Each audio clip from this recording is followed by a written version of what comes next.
hari Minggu semuanya. Apa kabar? Kakak harap semuanya dalam keadaan sehat, sukacita, dan selalu semangat. Kakak ucapkan selamat kepada adik-adik yang sudah lulus dari SMP dan akan masuk ke sekolah lanjutan. Dan kakak harap adik-adik bisa diterima di sekolah lanjutan yang diharapkan.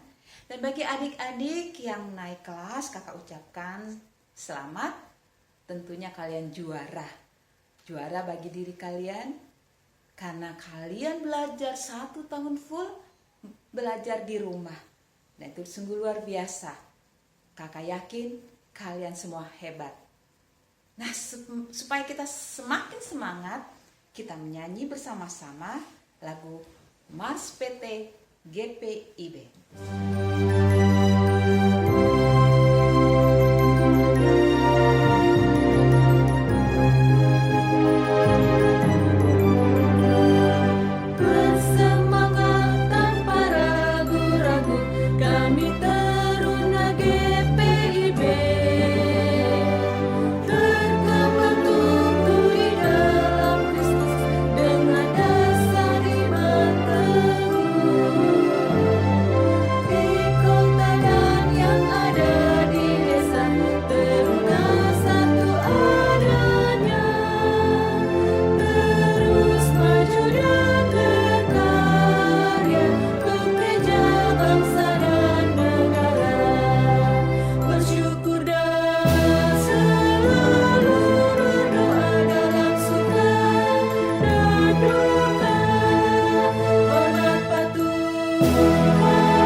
Adik-adik, kita akan memulai ibadah minggu kita. Mari bersatu teduh sejenak untuk mempersiapkan hati dan pikiran kita beribadah kepada Tuhan. Saat teduh dimulai.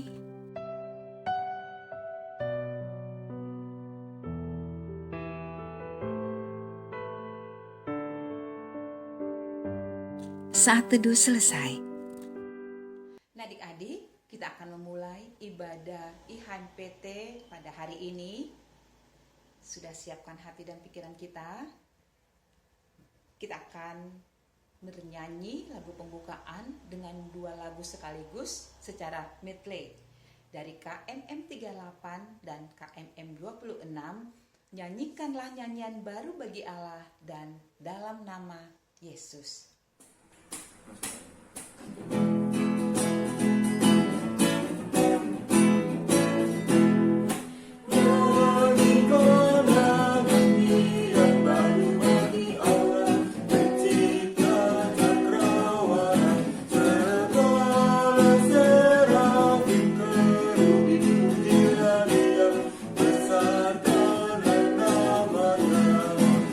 Sorak-sorai kira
memohon bimbingan Roh Kudus untuk menyertai dalam ibadah kita. Mari kita satu di dalam doa. Allah Bapa yang kami sembah dan kami puji, kami mengucap syukur karena Tuhan telah menyertai dan memberkati kami sepanjang minggu yang lalu, dan kami boleh memasuki minggu ini.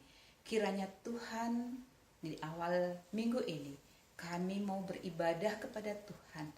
Sertai ibadah kami ini Tuhan, dan siapkan hati pikiran kami untuk mendengarkan firman Tuhan. Kiranya ibadah kami ini boleh jadi hanya di dalam nama Tuhan Yesus Kristus. Amin. Adik-adik, mari kita bermazmur dari kitab Mazmur yang kakak ambil dari Mazmur 119 ayat 9 sampai 13. Mazmur pasal 119 ayat 9 sampai 13 yang menyatakan, dengan apakah seorang muda mempertahankan kelakuannya bersih? Dengan menjaganya sesuai dengan firman-Mu. Dengan segenap hatiku aku mencari Engkau. Janganlah biarkan aku menyimpang dari perintah-perintah-Mu. Dalam hatiku aku menyimpan janji-Mu, supaya aku jangan berdosa terhadap Engkau. Terpujilah Engkau ya Tuhan. Ajarkanlah ketetapan-ketetapan-Mu kepadaku. Dengan bibirku aku menceritakan segala hukum yang Kau ucapkan. Adik-adik, sebelum kita memasuki firman Tuhan yang nanti akan dilayani oleh KIB, kita menyanyi dari KMM 126, Masukilah.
Shalom adik-adik, selamat pagi, selamat hari Minggu. Bersama KIB kita akan masuk dalam renungan firman Tuhan. Sebelumnya, mari kita berdoa. Bapa yang penuh kasih, kami ucap syukur dan terima kasih untuk kesempatan yang masih Engkau berikan kepada kami Tuhan, untuk beribadah kepadamu, teristimewa untuk mendengarkan sebagian dari firman-Mu. Ya Bapa, kiranya Engkau mengaruniakan kami kuasa Roh Kudus-Mu, sehingga kami boleh mengerti firman yang akan kami baca. Berfirmanlah ya Tuhan, sebab kami anak-anak-Mu siap untuk mendengar. Amin. Adik-adik sekalian, pernahkah adik-adik mendengar sebutan buat orang-orang tertentu? Misalnya Presiden Soekarno disebut singa podium, atau Bapak Muhammad Hatta disebut dengan Bapak Koperasi. Kenapa demikian? Karena Bapak Soekarno saat dia berpidato dia sangat berapi-api, sehingga disebut singa podium. Dia hebat di dalam berpidato. Lalu adik-adik sebagai pengikut Kristus disebut apa? Adakah sebutan buat orang-orang yang mengikut Kristus, yaitu kakak dan adik-adik sekalian? Mari kita baca Alkitab. yang terdiri dari Matius 5 ayat 13 sampai 16. Baik, kakak tunggu. Matius 5 ayat 13 sampai 16. Lembaga Alkitab Indonesia memberi judul Garam Dunia dan Terang Dunia. Baik, kalau udah siap, kakak undang adik-adik bangkit berdiri jika situasi memungkinkan. Kakak akan membacakan untuk kita semua. Matius 5 ayat 13 sampai 16. Kamu adalah garam dunia. Jika garam itu menjadi tawar, dengan apakah ia diasinkan? Tidak ada lagi gunanya selain dibuang dan diinjak orang.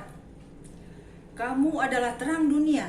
Kota yang terletak di atas gunung tidak mungkin tersembunyi. Lagi pula orang tidak menyalakan pelita lalu meletakkannya di bawah gantang, melainkan di atas kaki dian, sehingga menerangi semua orang di dalam rumah itu.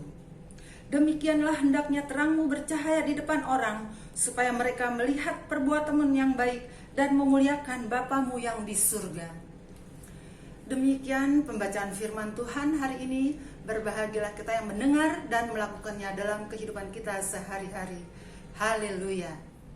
Adik-adik, kembali ke pertanyaan awal. Apa sebutan bagi orang-orang atau teruna pengikut Kristus? Dalam Kisah Para Rasul 11 ayat 26b dikatakan, di Antiochialah murid-murid untuk pertama kalinya disebut Kristen. Jadi Kristen bukan agama ya adik-adik. Kristen adalah sebutan untuk pengikut Kristus oleh orang-orang sekitarnya. Dalam bacaan hari ini, Yesus sendiri berkata, kamu adalah garam dunia, kamu adalah terang dunia. Jadi garam dunia dan terang dunia adalah identitas adik-adik sebagai turunan Kristen. Pertanyaannya adalah, 1. Benarkah adik-adik sudah menjadi garam dan terang dunia? Pertanyaan yang kedua, apa tanggung jawab adik-adik sebagai garam dan terang dunia? Itu yang akan kita bahas. Garam itu apa fungsinya sehingga Tuhan Yesus memakai istilah garam? Fungsi yang pertama, sebagai pengawet. Garam sering digunakan untuk mengawetkan bahan makanan agar tidak busuk atau rusak. Contohnya ikan, supaya tidak busuk dibuatlah ikan asin. Garam memberi rasa, garam memberi daya tahan. Sebagai garam dunia, teruna Kristen harus mempunyai pengaruh antiseptis terhadap dunia.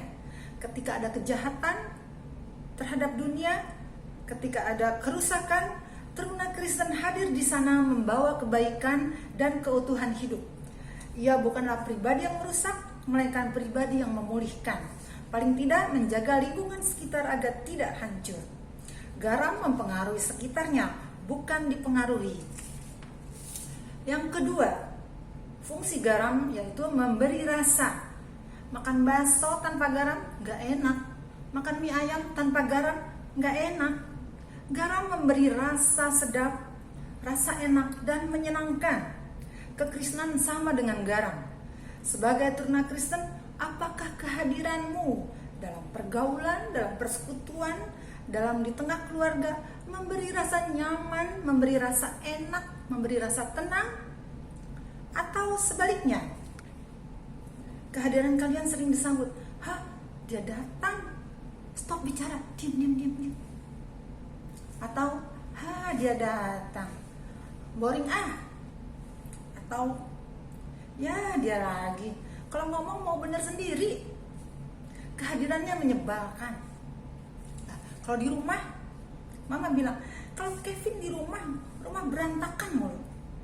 Kalau ditegur orang tua melawan, bilangnya habis nggak boleh keluar, di rumah mulu bosen mah. Adik-adik, sekarang ini lagi pandemi COVID, lagi banyak-banyaknya korban. Rumah sakit penuh, bahkan tenaga, bukan hanya masyarakat ya, tenaga kesehatan, dokter, perawat, banyak yang dirawat. UGD tutup, ya rumah sakit tutup. Mama nggak mau anak-anaknya, keluarganya, atau saudara yang lain kena. Jadi adik-adik mengertilah, teruna Kristen yang adalah garam dunia, apakah sudah menjadi garam di rumah? Gak usah mendunia dulu, mulai dari rumah. Karena saat ini kalian di rumah, kehadiran kalian seharusnya menyenangkan kedua orang tua, bahkan anggota keluarga lain. Jika kalian tidak setuju dengan perkataan ayah dan ibu, ungkapkan dengan sopan dan dengan bahasa yang baik. Fungsi yang ketiga yaitu garam itu menyembuhkan. Zaman dulu kalau kaki kena kutu air, suka rendam air hangat campur garam, itu bisa sembuh. Juga kalau kaki pegal-pegal, rendam air hangat dengan garam, hilang pegal-pegal. Luka diabetes saat ini yang dipakai adalah kompres larutan garam steril, bukan betadine atau yang lainnya ya. Juga larutan oral itu terdiri dengan gula dan garam, dipakai bila diare untuk mencegah dehidrasi dan kekurangan elektrolit. Kekurangan elektrolit ini bahaya ya adik-adik ya. Kehadiran teruna Kristen seharusnya menyembuhkan hati yang luka dengan senyum dan kebaikannya, dengan kemurahannya, dengan kepeduliannya terhadap orang sekitarnya. Kembali yang terdekat adalah keluarga. Apakah teruna Kristen sebagai garam dunia menghibur orang tua yang lelah pulang bekerja, menyenangkan hati orang tua, mengerti kondisi orang tua? Banyak yang bisa kalian lakukan dengan bersikap baik, membuatkan minuman untuk ayah dan ibu pulang kerja, menyambut mereka dengan segala kebaikan. Lalu bagaimana dengan garam yang tawar yang tidak ada rasa asinnya? Teruna Kristen yang tidak ada pengaruh baiknya bagi sekitarnya, hanya berdiam diri saja. Kata Tuhan Yesus, tidak ada gunanya selain dibuang dan diinjak. Mau begitu? Menyedihkan sekali. Mari berjuang melatih diri menjadi garam dunia, karena kita adalah pengikut Kristus. Garam dunia adalah identitas kita. Selanjutnya mengenai terang dunia. Teruna Kristen diperintahkan menjadi terang dunia.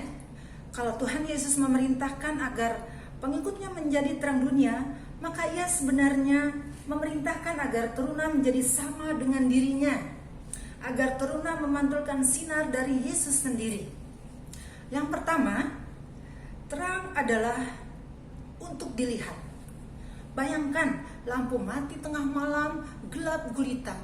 Lalu ayah menyalakan satu lilin.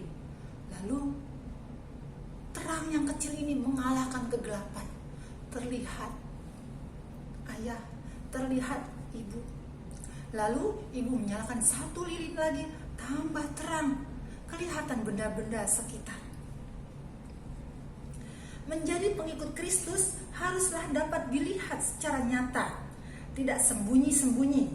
Nilai-nilai Kristiani harus terlihat keluar, tidak hanya di dalam gereja, tapi juga di luar gereja, juga di dunia maya atau medsos.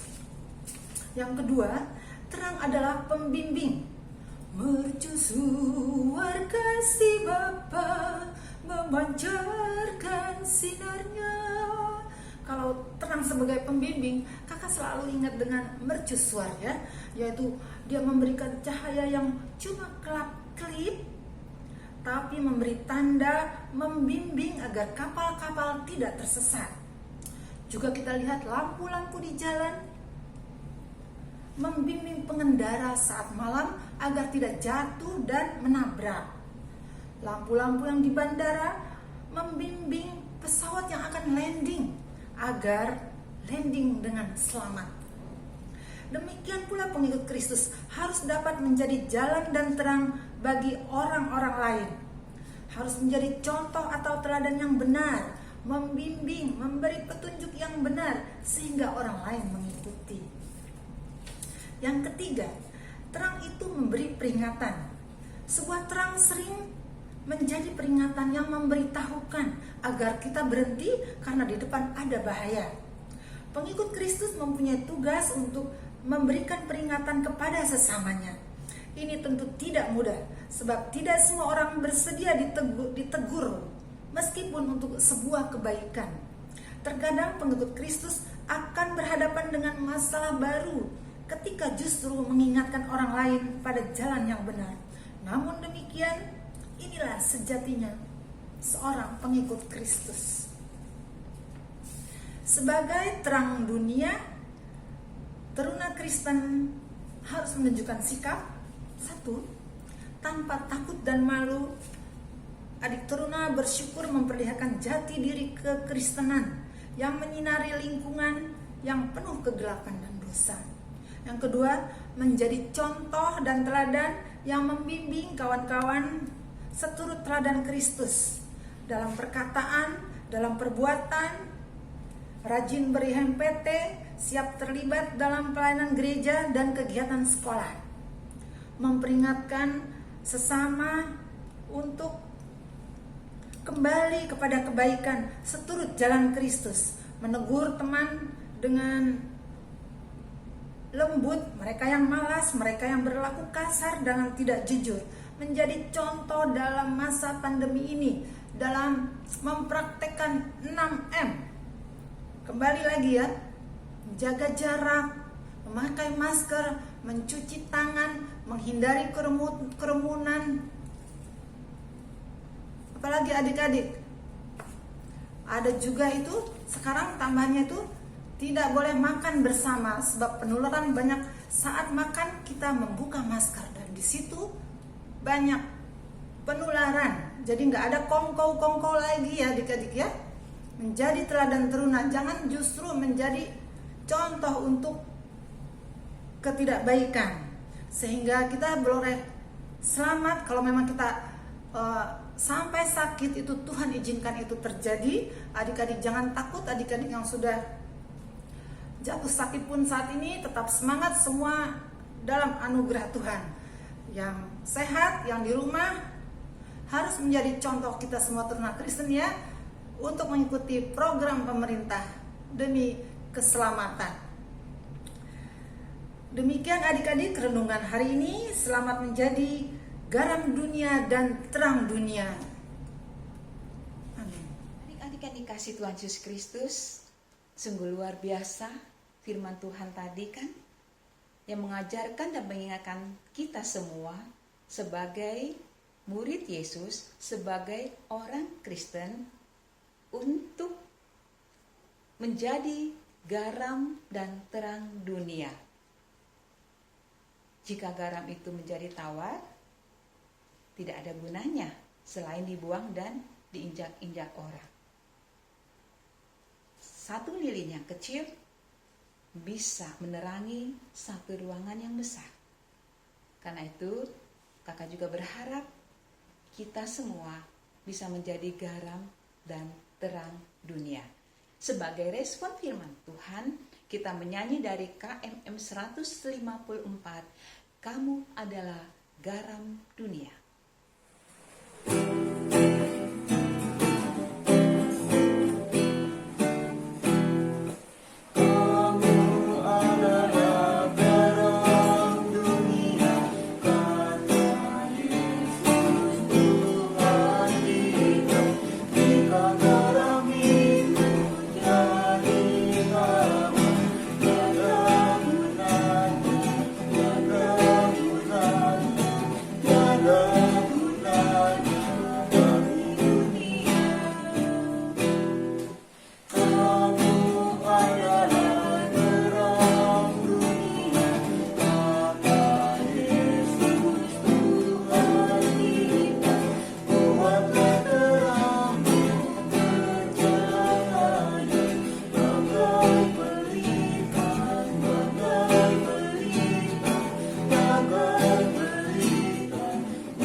Adik-adik terkasih, mari kita berdoa syafaat. Bapa yang maha baik, terima kasih untuk firman-Mu yang sudah kami dengar. Tolong kami melaksanakannya dalam kehidupan kami sehari-hari. Mampukan kami mempertahankan identitas Kristiani kami sebagai garam dunia dan terang dunia. Biarlah kehadiran kami dimanapun dapat membawa ketenangan, kenyamanan, dan pemulihan bagi orang-orang di sekitar kami. Biarlah kehadiran kami, terunamu, membawa cahaya walaupun hanya kecil seperti lilin bagi sekitar kami yang dalam gelap, yang tidak tahu arah jalan yang benar. Mampukan kami terunamu menjadi teladan dalam kebaikan, kemurahan, sehingga orang lain mengikuti dan memuliakan namamu. Kami berdoa untuk gereja-gereja, khususnya GPIB Pengharapan Cibinong. Biarlah gereja-gereja tetap dapat melaksanakan ibadah-ibadah walau secara daring. Gereja dapat melaksanakan tanggung jawabnya sebagai garam dunia dan terang dunia yang mengayomi dan menerangi dunia, khususnya jemaat, sehingga jemaat tidak salah arah dalam situasi pandemi COVID-19 ini. Berkatilah dan lindungilah Ibu Pendeta Linda Saia beserta keluarga, Ibu Pendeta Rindu Takapente dan keluarga, para majelis dan keluarga, pelkat-pelkat dan komisi-komisi. Mampukan mereka melakukan tanggung jawabnya. Tuhan, dengarlah doa kami. Kami berdoa untuk bangsa dan negara kami, Indonesia yang kami cintai, yang dilanda berbagai persoalan sehubungan dengan pandemi COVID-19 dengan varian barunya, yaitu ketersediaan sarana kesehatan, rumah sakit, tempat tidur, oksigen, obat-obatan dan tenaga kesehatan, juga kebijakan dan program pemerintah dalam pelaksanaan vaksinasi, pemberlakuan pembatasan kegiatan masyarakat, pemulihan ekonomi, ketersediaan lapangan pekerjaan. Tuhan, kiranya Engkau campur tangan sehingga semua boleh teratasi dan berjalan lancar. Berilah hikmat dan kebijaksanaan pada pemimpin kami, dari yang tertinggi Presiden sampai RT RW dan semua yang terlibat dalam mengupayakannya. Tuhan, dengarlah doa kami. Kami berdoa untuk mereka semua yang terbaring sakit di rumah sakit, di ruang isolasi, di ruang perawatan kritis, juga mereka yang dalam masa isolasi mandiri di rumah-rumah. Kiranya Tuhan berkenan melawat mereka, menghibur, menjamah mereka, dan menyembuhkan mereka. Bila mereka semua selalu berharap kepadamu, mengandalkan Engkau saja yang mempunyai kehidupan.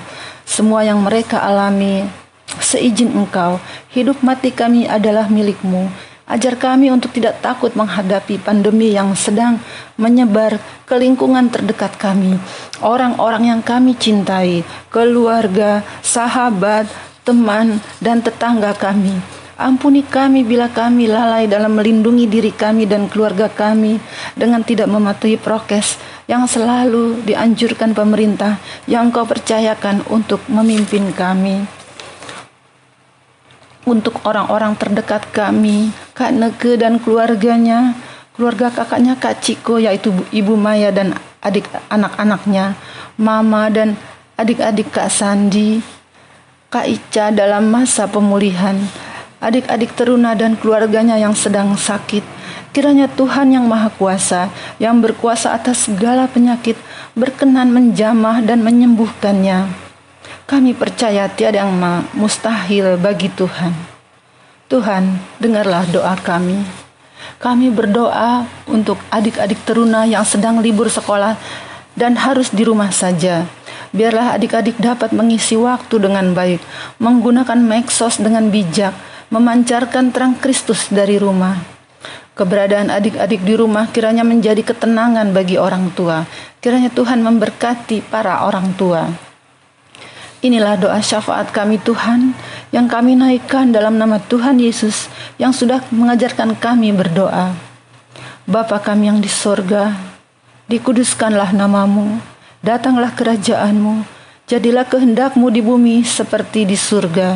Berilah kami pada hari ini makanan kami yang secukupnya, dan ampunilah kami seperti kami juga mengampuni orang yang bersalah kepada kami. Dan janganlah bawa kami ke dalam pencobaan.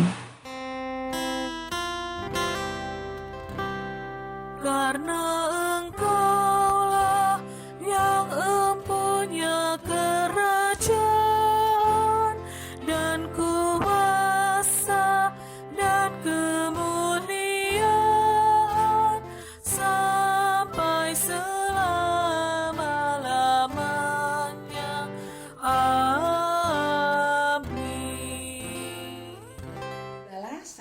kita akan memberikan persembahan syukur kita kepada Tuhan sebagai ungkapan syukur adik-adik kepada Tuhan yang telah memelihara adik-adik. Persembahan adik-adik bisa masukkan ke dalam amplop dan ditulis di keterangan sini IHMPT tanggal 4 Juli.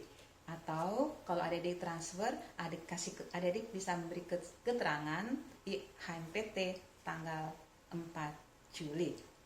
Nah adik-adik, marilah kita menyatakan syukur kepada Tuhan melalui pemberian sukacita guna menunjang pelayanan gereja. Dan dengarkanlah nas Alkitab dari Roma 12 ayat 1 yang menyatakan, karena itu saudara-saudara, demi kemurahan Allah, aku menasihatkan kamu supaya kamu mempersembahkan tubuhmu sebagai persembahan yang hidup, yang kudus, dan yang berkenan kepada Allah. Itu adalah ibadahmu yang sejati. Kita akan bernyanyi dari KMM 161, bukan karena upahmu.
Persembahan syukur kita kepada Tuhan.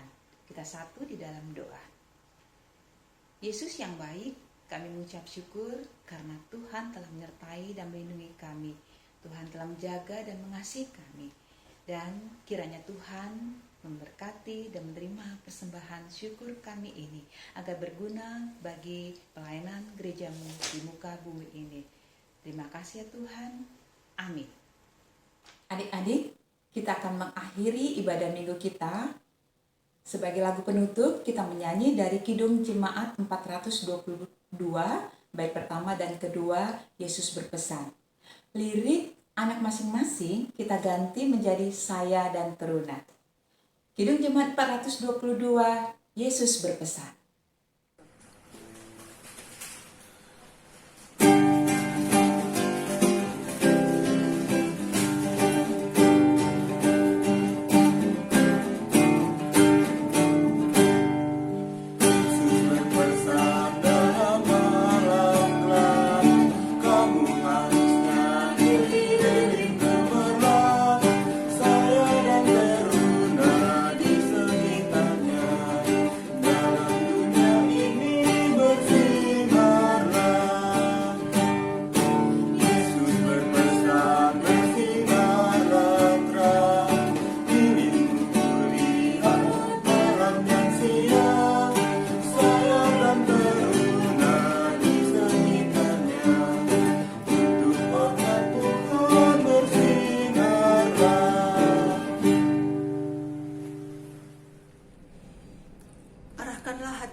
Kepada Tuhan dan terimalah berkat-Nya.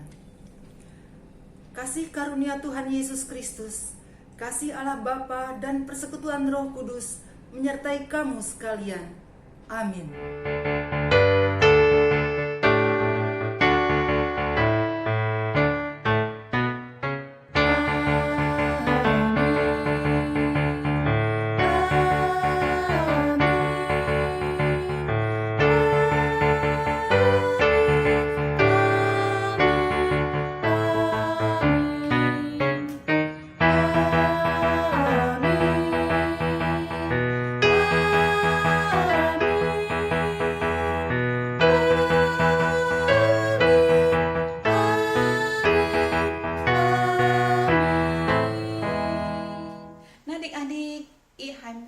acara kali ini telah selesai. Kakak harap kalian semua tetap berada di rumah. Jangan keluar rumah kalau tidak penting. Kalaupun adik-adik harus keluar rumah, jangan lupa protokol kesehatan 5M. Memakai masker, mencuci tangan pakai sabun di air yang mengalir, menjaga jarak, menjauhi kerumunan, dan menghindari mobilitas dan aktivitas. Sampai ketemu minggu depan. Tuhan Yesus memberkati. Bye-bye.